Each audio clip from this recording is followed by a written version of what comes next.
تو کیا آپ کا وضو ہو جائے گا؟ نہیں، وضو نہیں ہو سکتا. یہ تو کہا جائے گا آپ نے ہاتھ دھو لیے، چہرہ دھو لیا، مسح کر لیا، لیکن چونکہ نیت نہیں کی لہذا آپ کا وضو نہیں ہو سکتا. مصلی عبادت پر پہنچ گئے، بڑے بڑے سورے پڑھے اور بڑی حقارت کے ساتھ نماز ادا کی اور سکون و اطمینان کے ساتھ خضوع کے ساتھ نماز ادا کی، لیکن نیت نہیں، کیا نماز ہو جائے گی؟ نماز نہیں ہوگی. اللہ نے ہمیں پیسہ دیا، حج کا زمانہ ہے، ہم حج کرنے چلے گئے لیکن نیت نہیں کیا تو کیا حج ہو جائے گا؟ نہیں، سفر کہلایا جائے گا، تجارت ہو جائے گی لیکن حج نہیں ہوگا. حج کب ہوگا؟ جب آپ نیت کریں، یعنی سارے اعمال کا دار و مدار نیت پر ہوتا ہے. نیت کیا ہے؟ قربتاً اللہ. نیت یہی تو ہے، قربتاً اللہ. قربتاً اللہ کا مطلب یہ ہے کہ اللہ کا قرب حاصل کرنا، اللہ کی قربت حاصل کرنا. تو اللہ کی قربت حاصل کرنے کا مطلب کیا ہے؟ کیا کوئی ہے جو یہ کہے کہ ہم اللہ کی قربت حاصل کر سکتے ہیں؟ ہاں عزیزو، لیکن قربت کا مطلب یہ نہیں کہ جو ہم تصور کرتے ہیں. اللہ لا زمان ہے، اللہ لا مکان ہے. اللہ زمان میں محدود نہیں، اللہ مکان میں محدود نہیں. جو چیز زمان و مکان میں محدود ہوتی ہے اس کے بارے میں آپ کہہ سکتے ہیں، اس کے قریب جا سکتے ہیں، لیکن اللہ کے بارے میں تو نہیں کہہ سکتے. جب نہیں کہہ سکتے تو قربتاً اللہ کا مطلب کیا ہوا؟ کہ اللہ سے قریب کا. قربتاً اللہ کا مطلب یہ ہوتا ہے وہ کمال مطلق ہے، اس تک نہیں جایا جا سکتا، لیکن ہاں جتنی ہم میں اچھائیاں ہوتی چلی جائیں گی ہم اللہ کے قریب ہوتے چلے جائیں گے. توجہ چاہ رہا ہوں، جتنی ہمارے اندر اچھائیاں ہوتی چلی جائیں گی ہم اللہ کے قریب ہوتے چلے جائیں گے. میں نے کہا کہ اللہ جس رسول کو بھیج رہا ہے وہ اللہ سے زیادہ قریب، یا جہاں بھیج رہا ہے وہاں کے لوگ اللہ سے زیادہ قریب؟ ہر انسان یہی کہا کہ جسے بھیج رہا ہے وہ اللہ سے زیادہ قریب. اور قریب کا مطلب یہ ہوتا ہے کہ اچھائی ہونا. جتنی زیادہ اچھائی ہوگی اتنی ہی زیادہ اللہ کے قریب ہوگا. اس کا مطلب یہ ہے کہ پیغمبر وہ ہے کہ جہاں اچھائیاں ہی اچھائیاں ہیں. پیغمبر وہ ہے جہاں اچھائیاں ہی اچھائیاں ہیں، جہاں برائیوں کا درگزر نہیں ہو سکتا، اچھائیاں ہی اچھائیاں ہیں. اس کا مطلب یہ ہوا کہ پیغمبر کو نبی اس لیے نہیں بنایا. توجہ چاہ رہا ہوں، پیغمبر کو یہ نہیں کہ پہلے پیغمبر کو نبی بنایا اس کے بعد معصوم بنایا. توجہ چاہ رہا ہوں، انشاءاللہ مزاج سے واقف ہے. روزانہ تقریریں میں عرض کروں گا، انشاءاللہ سماعت کریں گے. پہلی تقریر ہے، چونکہ میں چاہتا ہوں کہ حق ادا ہو جائے کہ مقام رسالت با اہل بیت رسالت. اللہ نے نبی کو نبوت دینے کے بعد عصمت نہیں عطا کی، بلکہ معصوم پہلے تھے نبی بعد میں بنے.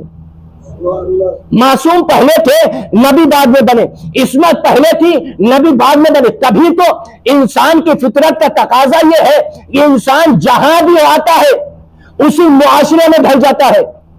ہمارے یہاں بچے کی ولادت ہوئی، جیسا ہمارا سماج ہوگا، جیسا ہمارا کلچر ہوگا، جیسا معاشرہ ہوگا اس میں ڈھل جائے گا.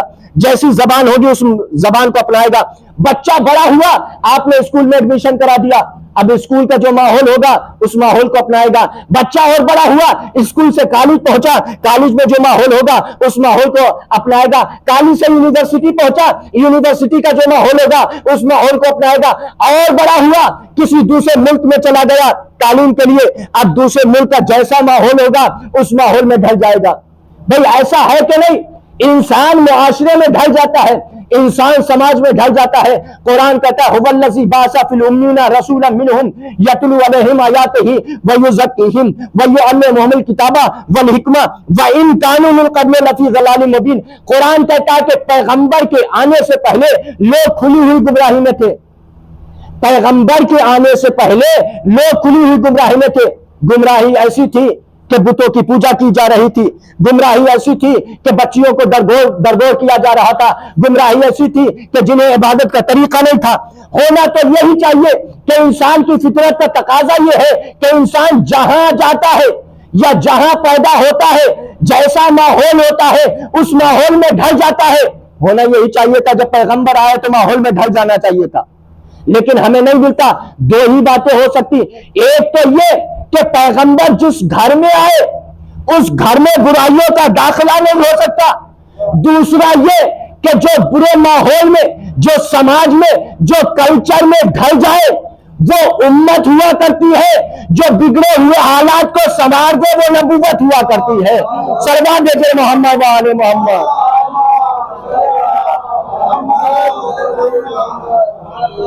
جو کلچر میں ڈھل جائے، جو ماحول میں ڈھل جائے، جو معاشرے میں ڈھل جائے وہ امت ہوتی ہے. لیکن جو بگڑے ہوئے حالات کو سنوارتے وہ نبوت ہوا کرتی. اللہ نے ایسے معاشرے میں اپنے نبی کو رحمت بنا کر بھیجا, اپنے نبی کو رحمت بنا کر بھیجا, اور ایسے ہی نہیں بھیجا, اپنے نبی کو شفاعت عطا کر کے بھیجا, یا یوں کہا جائے کہ اپنے نبی کو معجزات عطا کر کے بھیجا. اب دیکھیں انشاءاللہ آپ خاموش رہیں کہ نہیں, اپنے نبی کو معجزات عطا کر. دیکھیں آپ سنتے رہتے ہیں اللہ نے نبیوں کو معجزے دیے. حضرت آدم علیہ السلام یعنی 1,00,000 نبیوں کو معجزے دیے, لیکن جو نبیوں کو معجزے دیے یعنی 1,24,000 نبیوں کو جو معجزے دیے, اگر وہ سارے معجزے ایک جگہ جمع ہو جائیں تو ہمارے نبی کی زندگی کے روزمرہ کا مشغلہ ہے. آپ جملے پر غور کیجئے گا, ہمارے نبی کے معجزے جو دیگر نبیوں نے انجام دیے ان سے اعلیٰ ہے. جو نبی معجزے دیگر نبی معجزے دکھاتے تھے وہ تو نبی کے بھائی علی معجزے دکھاتے تھے. توجہ چاہ رہا ہوں, وہ تو معجزے علی دکھاتے تھے. بھئی جناب سارے نبیوں کا ذکر نہ کرتے ہوئے جناب موسیٰ پر کیا کتاب نازل ہوئی؟ کتاب کا نام کیا ہے؟ توریت.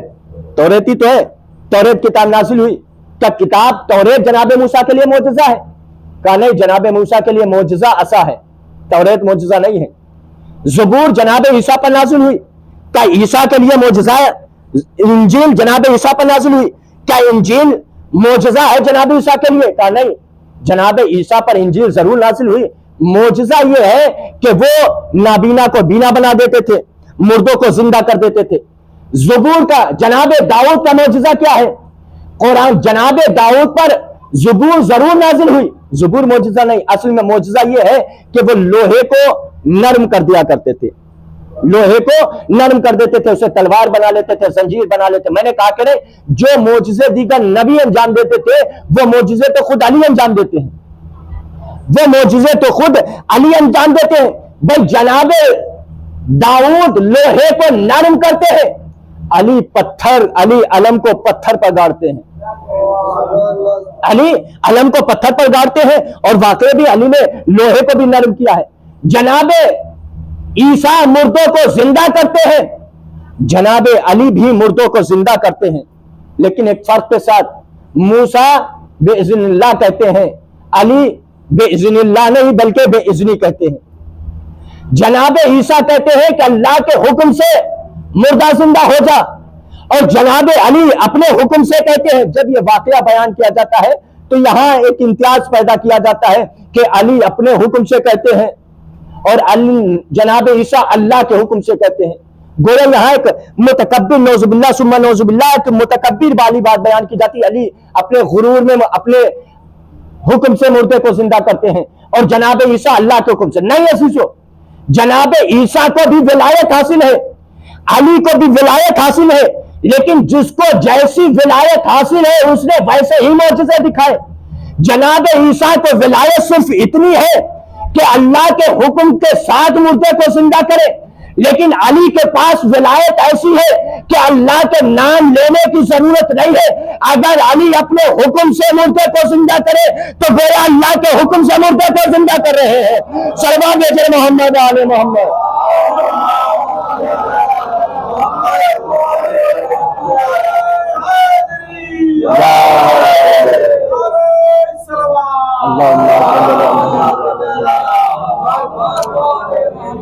ایک غلط فہمی پیدا کی جاتی ہے لوگوں کے اندر, ایک غلط فہمی پیدا کی جاتی ہے جناب عیسیٰ اور علی مرتضیٰ کا مقابلہ کر کے کہ علی اپنے حکم سے مردے کو, بے شک اپنے حکم سے مردے کو زندہ کرتے ہیں, اور جناب عیسیٰ اللہ کے. کیوں؟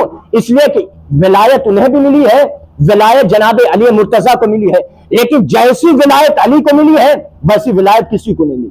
یعنی ولایت کا مطلب ہوتا ہے اختیار, کل اختیار. میں نے عرض کیا نا کہ جیسے معجزے نبیوں نے دکھائے ویسے تو معجزے علی مرتضیٰ نے خود دکھائے, لیکن نبی کے معجزے اگر آپ ایسے پڑھیں گے تو علامہ مجلسی نے 1000 معجزے پیغمبر اسلام کے بیان کیے, پیغمبر اسلام کے 1000 معجزے بیان کیے ہیں. کچھ معجزے تو وہ ہیں جو پیغمبر نے دکھائے نہیں بلکہ آپ کے وجود سے خود ظاہر ہوئے ہیں, آپ کے وجود سے خود ظاہر ہوئے ہیں. 2-4 معجزے میں بن اشارت نظر کر دو, وقت ہو جائے گا, مجبوری ہے. یعنی تقریباً 20 یا 25 معجزے وہ ہیں جو پیغمبر کے بدن سے ظاہر ہوئے ہیں.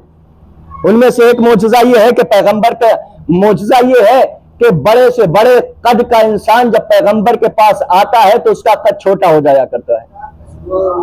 یہ معجزات پیغمبر میں سے ہے. جب بھی قد والا انسان پیغمبر کی خدمت میں آتا تھا چھوٹا ہو جاتا تھا. روایت میں ملتا ہے کہ ایک مرتبہ علی جا رہے تھے, دو لوگ بڑے قد والے آئے اور بیچ میں علی ہیں. آنے کے بعد مزاح کیا بہرحال, لیکن ان کا مزاح کا انداز الگ تھا. کہا کہ یا علی آج آپ ہم دونوں کے درمیان میں ایسے چل رہے ہیں جیسے لنا کے درمیان میں نون. آپ لنا لکھیے, لام نون الف. لنا کا مطلب لام نون الف, لام بھی بڑا الف نون چھوٹا. کتنی اچھی مثال دی کہ آپ ہمارے درمیان میں ایسے چل رہے ہیں جیسے لنا کے درمیان میں نون. علی نے کہا بے شک ہم ایسے ہیں, لیکن ذرا اس لنا سے نون تو ہٹائیے. کہا ہٹا دیا, کہ اب بتاؤ کیا بچا؟ کہا اللہ. کہا اس کا مطلب کیا؟ کہا نہیں. تو بس یہ سمجھ لو اگر ہمیں ہٹا لو گے تو لا کے مانند رہ جاؤ گے. صلوات بھیجنا محمد وآل محمد.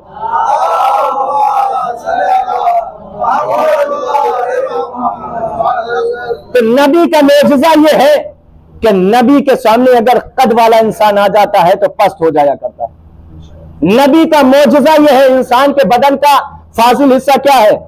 لعاب دہن. بھائی لعاب دہن فاضل حصہ ہے کہ نہیں؟ اس کی کوئی ویلیو نہیں ہوتی ہے, فاضل حصہ ہے. لیکن نبی کے لعاب دہن کا اثر یہ ہے کہ اگر سوکھے کنویں میں پہنچ جائے تو کنواں میں پانی آ جائے, اگر کھارے پانی پر لعاب دہن مصطفیٰ آ جائے تو کھارا پانی میٹھا ہو جائے. واقعہ بہت مشہور ہے کہ جناب ابو ذر غفاری نے جب پیغمبر اسلام کی دعوت کی, گھر میں تشریف لائے, دعوت پر آئے, کھانے کا اہتمام ہوا, کھانا کھایا, کھانا کھانے کا اہتمام ہوا پیغمبر اسلام کہ جب کھانے کا اہتمام ہوا تو جناب ابو ذر غفاری باہر جانے لگے. پیغمبر نے پوچھا کہ کہاں جا رہے ہو؟ کہا یا رسول اللہ ہمارے گھر میں کنواں ہے لیکن پانی کھارا ہے, ہم باہر جاتے ہیں تاکہ پانی کا اہتمام کریں. پیغمبر نے لعاب دہن ڈالا, پانی کھارے سے میٹھا ہو گیا. معجزہ یہ پیغمبر کا. اور بہت سارے معجزے. پیغمبر کا معجزہ یہ ہے کہ اگر پیغمبر سوتے ہیں تو آپ کے بدن سے ایک مخصوص خوشبو ظاہر ہوتی ہے, مخصوص خوشبو ظاہر ہوتی تھی. یہ واقعہ ہے, معجزات پیغمبر ہے کہ پیغمبر جب سوئے پیغمبر کے بدن سے مخصوص خوشبو نکلی. اب پیغمبر اگر بستر پر کسی کو لٹائیں گے تو ایسے ہی کو لٹائیں گے کہ جس کے بدن سے پیغمبر جیسی خوشبو نکلتی ہے. بھئی اب ایسے ہی کو لٹائیں گے کہ جس کے بدن سے مخصوص خوشبو نکلتی ہو. اب دوسرا معجزہ یہ ہے کہ پیغمبر جب لیٹتے تھے تو پیغمبر کے بدن سے نور ساطع ہوتا تھا. اب پیغمبر بستر پر جسے بھی لٹائیں گے ایسے ہی کو لٹائیں گے جس کے بدن سے مخصوص نور نکلتا ہو. تو علی کے اندر یہ دونوں صفتیں پائی جاتی ہیں. انشاءاللہ خوشبو کے بارے میں عرض کروں گا لیکن وقت نہیں اس کے ذہن میں جائے. پیغمبر کے بہت سارے معجزے. پیغمبر کا معجزہ یہ ہے کہ آپ یہ سارے معجزے سنتے رہتے ہیں, ہاتھوں پر سنگریزی آ جائیں تو کلمہ پڑھنے لگے. پیغمبر کہتے نہیں تھے کہ کلمہ پڑھو, لیکن سنگریزے دست پر آ جاتے تھے, پیغمبر کے کلمہ پڑھنے لگتے تھے. پیغمبر اشارہ کرتے تھے, درخت جھکتا ہوا نظر آتا تھا. اچھا جب اتنے معجزے پیغمبر کے پاس تھے تو پیغمبر نے خود خدائی کا دعویٰ کیوں نہیں پیش کر دیا؟ توجہ چاہ رہا ہوں, بس آخری بات. جب اتنے معجزے پیغمبر کے پاس تھے تو کیوں نہیں خدائی کا دعویٰ پیغمبر نے پیش کر دیا؟ بھائی ایسے دور میں پیغمبر آئے تھے کہ جہاں انسان کسی بھی بلند شے کو دیکھتا تھا خدا مان لیتا تھا. چاند کو دیکھا خدا تسلیم کر لیا, سورج کی روشنی کو دیکھا خدا تسلیم کر لیا, پتھر کو دیکھا خدا مان لیا, درخت کو دیکھا خدا مان لیا. ایسا ہے کہ نہیں؟ ایسے دور میں آئے تھے کہ جہاں مختلف طرح کے لوگ خدا کو تسلیم کیے ہوئے تھے. پیغمبر کے لیے کتنا آسان تھا کہ خود خدائی کا دعویٰ پیش کر دیتے. بھائی چاند کو خدا مانا جائے لیکن جو چاند کے دو ٹکڑے کر دے اسے خدا نہ مانا جائے. سورج کو خدا مانا جائے, جس کے پاس یہ قوت ہو کہ سورج کو پلٹا دے اسے خدا نہ مانا جائے. سنگریزے کو خدا مانا جائے لیکن جس کے ہاتھوں پر سنگریزے آ کر تسبیح الہی کرنے لگے اسے خدا نہ مانا جائے. بھائی پانی کو خدا مانا جائے لیکن جو پانی پر مسلح بچھانے کی طاقت رکھتا ہو اسے خدا نہ مانا جائے. درخت کو خدا مانا جائے لیکن جس کے اشارے پر جھکتے ہوئے درخت نظر آئے اسے خدا نہ مانا جائے. کتنا آسان تھا پیغمبر کے لیے, خود خدائی کا دعویٰ پیش کر دیتے. لیکن اللہ نے دیانت محمد مصطفیٰ کہا کہ ہمیں وہ خدائی نہیں چاہیے جو خدا کو چھوڑ کر ملے. صلوات بھیجے محمد وآل محمد. ہمیں وہ خدائی نہیں چاہیے جو خدا کو چھوڑ کر ملے. تو عزیزو پیغمبر کو بھیجا اللہ نے صفات عطا کر کے. هو الذی ارسل رسولہ بالہدی، اللہ وہ ہے جس نے ایک رسول بھیجا ہدایت کے لیے اور دین حق کے لیے. اس لیے بھیجا کہ یہ دین تمام دین پر غالب بنے. یقیناً پیغمبر اسلام آئے اور دین کو تمام دین پر غالب بنایا. انشاءاللہ کل اس آیہ مبارکہ کے ذیل میں حقیقت سے کچھ باتیں ہم ملاحظہ کریں گے، سماعت کریں گے. پیغمبر اسلام کو بھیجا دین کو مکمل کرنے کے لیے. پیغمبر دین لائے، یہ اور بات ہے کہ جب تک علی کی ولایت کا اعلان نہ ہوا دین مکمل نہ ہوا. گویا دین کی تکمیل میں پیغمبر کے ساتھ ساتھ علی کی محنتیں بھی شامل ہیں. علی کی محنتیں بھی شامل. دین کامل ہو گیا لیکن دین کو بچایا حسین ابن علی. ہاں عزیزو، دین کو بچایا حسین ابن علی نے. اسی دین کے بچانے کے خاطر 28 رجب کو حسین نے مدینہ چھوڑا. ہاں عزیزو، روایت میں ملتا ہے، اب آپ نے مصائب سماعت کیے تھے، جب حسین نے مدینہ چھوڑنے کا ارادہ کر لیا، اب حسین رات کی تاریکی میں نانا کے مزار پر آتے ہیں. نانا، آپ کا نواسہ مدینہ چھوڑ رہا ہے. ہاں عزیزو، تاریخ نے، یہ مقتل نے بیان کیا کہ جب حسین اپنے نانا کے مزار پر گئے تو شجاعانہ گئے، لیکن اس کے بعد بھائی کے مزار پر گئے تو شجاعانہ گئے. لیکن جب ماں کے روزے پر پہنچے تو کیفیت بدلی ہوئی تھی. حسین ماں کے لحد پر ایسے پہنچے جیسے بچہ اپنی ماں کی آغوش میں جاتا ہے، جیسے بچہ دوڑ کر اپنی ماں کی آغوش میں پہنچتا ہے. حسین اپنی ماں کی لحد سے لپٹ گئے. اماں، تمہارا حسین مدینہ چھوڑ رہا ہے. اماں، کون ہے جو آپ کی لحد پر شمع روشن کرے گا؟ اماں، حسین کا آخری سلام. جیسے ہی حسین نے سلام کیا، روایت میں ملتا ہے قبر سے فاطمہ کی آواز آئی، وَعَلَيْكَ مِنِّي السَّلَامُ يَا غَرِيبَ الْأُمِّ، اے میرے پردیسی بیٹے حسین، تم پر بھی فاطمہ کا سلام. لیکن اے حسین، ادھر تم مدینہ چھوڑو گے، زہرا بھی مدینہ چھوڑ دے گی. ہاں دار حسین نے مدینہ چھوڑنے کا ارادہ کر لیا. روایت میں ملتا ہے، راوی بیان کرتا ہے کہ میں نے دیکھا، چونکہ ایک راوی تھا جو مدینے کے باہر ایک بستی کا رہنے والا تھا، اس کا یہ روزمرہ کا دستور تھا کہ دنوں میں ایک دن مدینے آتا تھا. ایک روز مدینے آیا تو کیا دیکھا کہ مدینے کی کیفیت بدلی ہوئی ہے. لوگ ہیں جو غمزدہ ہیں، چہرے پژمردہ ہیں. اس نے پوچھا کہ کیا وجہ ہے؟ مدینے کے حالات تو بہت اچھے ہیں، یہاں لوگ اچھی طریقے سے ملتے ہیں، سلام و دعا کرتے ہیں، لبوں پہ مسکراہٹ ہوتی ہے. آج یہ رونے کا سما کیسا ہے؟ کسی نے جواب دیا کہ تمہیں نہیں پتا، آج حسین مدینہ چھوڑ رہے ہیں. یہ کیسے ہو سکتا ہے کہ حسین مدینہ چھوڑے اور مدینے میں خوشحالی ہو؟ عزیزو، اس نے سوچا کہ آج مدینہ حسین چھوڑ رہے ہیں، حسین علی کے بیٹے ہیں، حسین نبی کے نواسے ہیں. حسین جب مدینہ چھوڑ رہے ہیں تو یقیناً مدینہ چھوڑنے کی کیفیت الگ ہوگی. چلو چل کے دیکھتے ہیں. وہ راوی بیان کرتا ہے کہ میں وہاں پہنچا کہ جہاں حسین ابن علی کا گھر تھا. میں نے جا کر دیکھا، کیا دیکھا کہ ایک شخص طویل القامت انسان گھر سے باہر آیا. باہر آنے کے بعد پہلے قناتیں لگا دی، قناتیں لگانے کے بعد اعلان کیا کہ اب کوئی گھر نہ آئے، اس لیے کہ حسین کا قافلہ آمادہ ہونے جا رہا ہے. ایک مرتبہ راوی بیان کرتا ہے، اس کے بعد میں نے دیکھا کہ کرسی لائی گئی، کرسی بچھائی گئی، حسین اس کرسی پر ہم نشین ہو جاتے ہیں، بیٹھ جاتے ہیں. اتنے میں نے دیکھا کہ اونٹ آیا، سامان سفر اونٹ پر بار ہوا، سواری آگے بڑھ جاتی ہے، پھر سواری آتی ہے، پھر سامان سفر بار کیا جاتا ہے، سواری آگے آ جاتی ہے. اتنے میں دیکھا کہ محمل آنا شروع ہوتی ہے، محمل آتی ہے، بیبیاں گھر سے آتی ہے، بیبیوں کے چاہنے والے بیبی کو محمل پر سوار کر دیتے ہیں. یہ منظر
زینب نے کہا رو کر آ جاؤ میرے بھیا،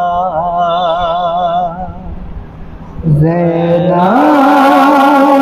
نے کہا رو کر آ جاؤ میرے بھیا، زینب نے کہا رو کر آ جاؤ میرے بھیا، زینب نے کہا رو کر آ جاؤ